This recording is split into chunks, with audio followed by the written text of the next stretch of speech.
was a very big part of the progressive era of the United States. For one, he invented the Ford Motor Company as a vice president and chief engineer in 1903.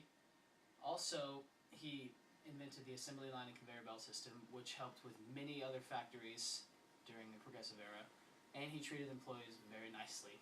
And it was his goal for everyone to have the cars cheaply and not just get as much money as he can. So, therefore, he made one of his most famous cars, the Model T, go from $800 to $200. Cornelius Vanderbilt was a business extraordinaire. He connected railroads from New York to San Francisco, making travel time cut down immensely. All aboard!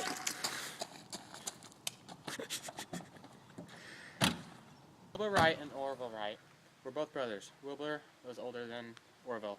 They built a plane in 1903 in Kitty Hawk, North Carolina. It wasn't too successful their very first time that they tried to fly. This wasn't just a plane, it was a biplane without an engine, and it wasn't steered control, it just took off with the wind. And before they ever flew planes, they used to study birds and how they use their wings to control the flight movement in the air. And they pretty much put that design on a plane. So it was a biplane, and it was kind of like a bird that took off, kind of like a kite. At first, Henry Ford's cars cost too much for many people to enjoy, and that's not what he wanted. Therefore, he thought of different ways to lower the cost of cars by lowering production cost and improving production speed. Because at first, they could only make 25 Model Ts in one day. Therefore, he invented a thing called the conveyor belt, which helped with production speed and lower production cost. The conveyor belt, or assembly line, as some people refer to it, actually spread to many other factories in the progressive era, and it spread to many things today, such as grocery shopping. Cornelius Vanderbilt provided the best services and prices for his passengers, undercutting all other corporations, which allowed his railroad industry to boom. After two unsuccessful attempts, Henry Ford finally established a company that manufactured automobiles. At first, it was just a tiny little company in Detroit, and they made about 2 or 3 a day. And like I said, most of them were really expensive, so not many were sold, and that's not what his goal was.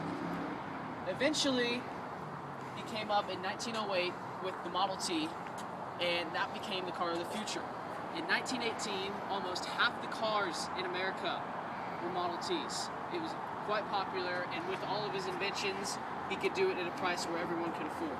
Took their lightweight engine and their new wings and controlling it. So they took it for a test run and flying in the air. So they took their newer plane and they did circles in the air like this, kind of like that. And it went for 30 minutes and went for 30 spins in the air, spinning 360 degrees.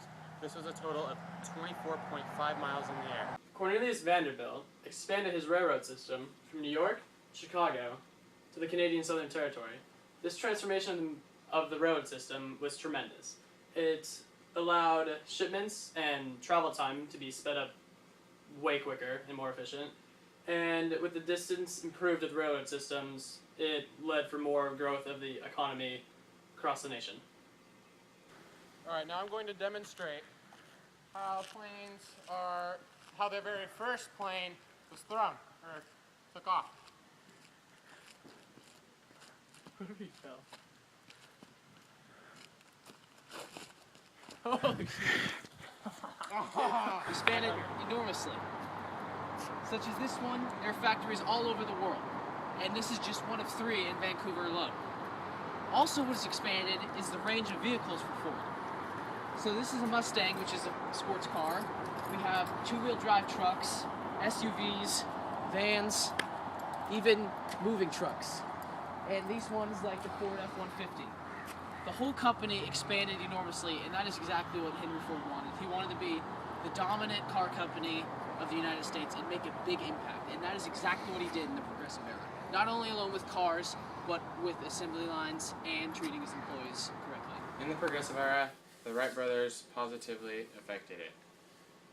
For example, they've made different planes that can go faster and fly higher. and they've made 105 flights with their third model plane that has a gasoline engine, and they've been taking passengers because it flies for 45 minutes, so this is a faster way of travel, and it's faster than even railroads. I feel if the Wright Brothers didn't model a plane, we wouldn't have built planes for several years. So, I hate you. No other individual has made such an impact on America's society and economic growth than Cornelius Vanderbilt over an extended period of time. And Cornelius Vanderbilt believed that education was key, and even donated $1 million to what is now the Vanderbilt University. And he also donated to other various charities because he wanted to give back to society in time. On January 3rd, 1914, Henry Ford made history once again. He raised his minimum wage in all of his factories all over the U.S. to $5, and this was a huge growth from the previous wages. Henry Ford believed that he should reward all of his employees that put in so much hard work and that made Ford such a great company. He should reward them with high pay.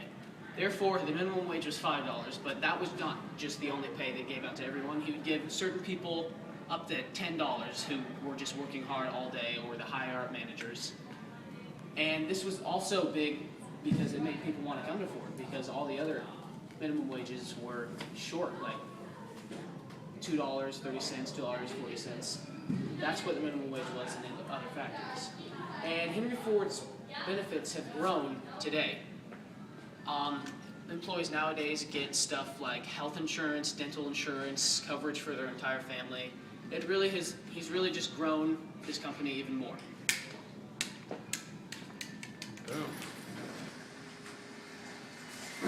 Cornelius Vanderbilt's greatest achievement wasn't the fact that he made one of the nation's greatest railroads and made the U.S.'s economy grow tremendously.